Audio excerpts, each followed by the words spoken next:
সুপ্রিয় পঞ্চম শ্রেণীর শিক্ষার্থীবৃন্দ, ইতিমধ্যে হয়তো তোমরা জেনেছ 2025 সাল থেকে আবারও প্রাথমিক বৃত্তি পরীক্ষা হওয়ার সম্ভাবনা খুবই তোড়জোড় করছে। তো এইভাবে তোমরা প্রস্তুতি নেবে। আমার কিন্তু পুরনো বই থেকে একটি প্রাথমিক যে বৃত্তি পরীক্ষার প্রস্তুতি নিয়ে একটা মানে প্লেলিস্টই করা আছে, সেটা দেখে আসতে পারো। আর এটা 2025 সালের নতুন ভিডিও, সেটা তোমরা ফলো করতে পারো।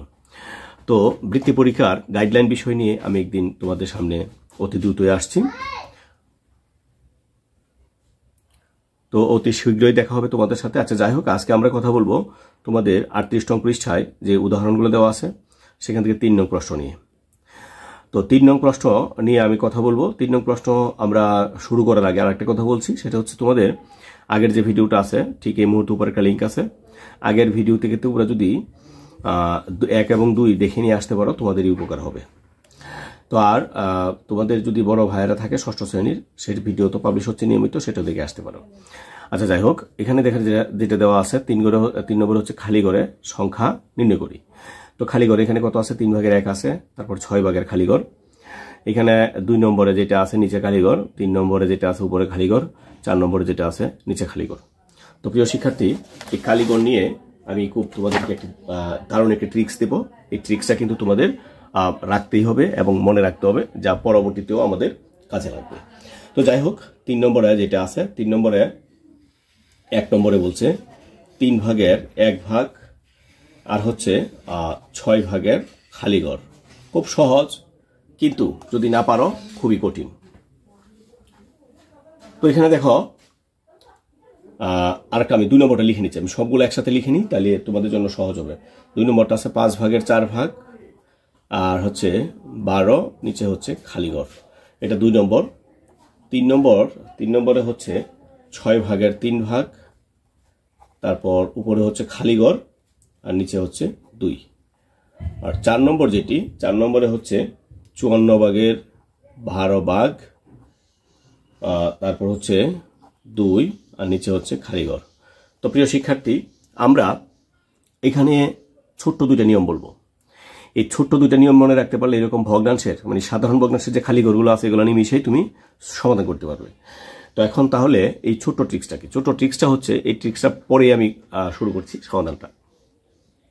তুমি প্রথমেই দেখবা যে খালি ঘরটা কোথায় আছে। খালি ঘরটা কি উপরে আছে না নিচে আছে? খালি ঘরটা উপরে আছে নাকি নিচে আছে, এটা দেখে নিবা। 1।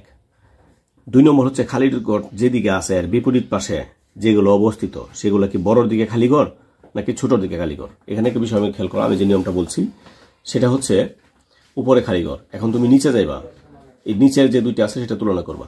3 আর হচ্ছে 6, এই 2টার মধ্যে দেখবা কোনটা বড়। ঠিক আছে? যেমন এখানে খালি ঘর আছে, আর বিপরীত দিকে যাবা, বিপরীত কত আছে? 12 আর 4, তাহলে কোনটা বড়? এটা বড়। আবার এখানে দেখো 2 আর 6, বড় কোনটা? এটা। আবার এখানে যদি আমরা দেখি, এখানে 2 আর 12, বড় কোনটা? এটা। তার মানে আমরা দেখতে পেলাম ছোটর দিকেও খালি ঘর থাকতে পারে, আবার বড়র দিকেও খালি ঘর থাকতে পারে। তো প্রিয় শিক্ষার্থী, এখানে বিষয়টা একটু স্পষ্ট করে মনে রাখবা, এবং আমি যেটা বলতেছি সেটা তোমাদের অনেক মানে আরো পরবর্তী ক্লাসেও কাজে লাগবে। তো যদি এখানে খেয়াল করো, যদি বড়র দিকে খালি ঘর থাকে, বিষয়টা একটু খেয়াল করো, যদি বড়র দিকে খালি ঘর থাকে তাহলে এক নিয়ম করবো আমরা, আর ছোটর দিকে খালি ঘর থাকলে আরেকটা নিয়ম করবো। বড়র দিকে খালি ঘর থাকলে আমরা ভাগ, তারপর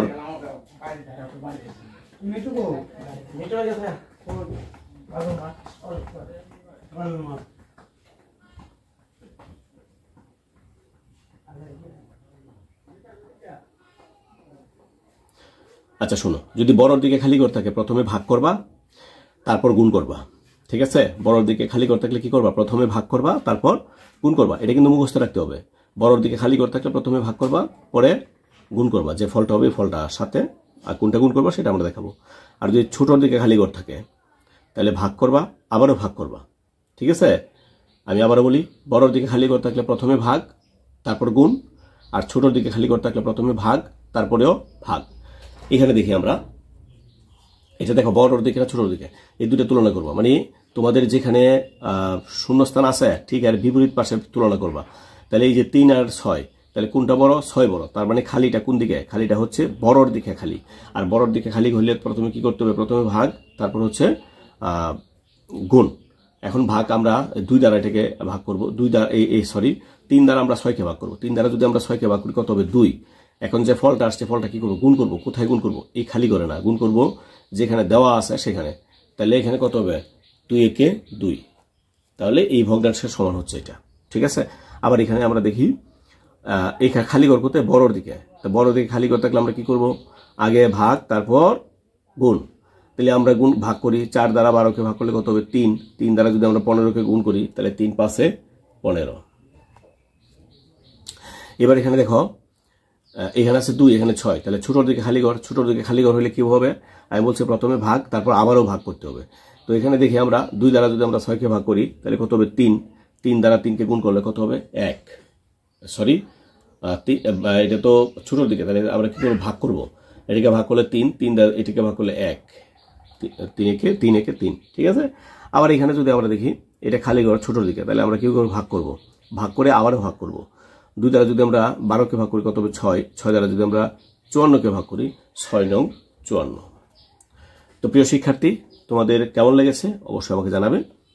আর আগামী ভিডিওটা আমাদের খুবই ইম্পর্টেন্ট হতে যাচ্ছে। আশা করি সবাই ভালো থাকবে। ধন্যবাদ সবাইকে।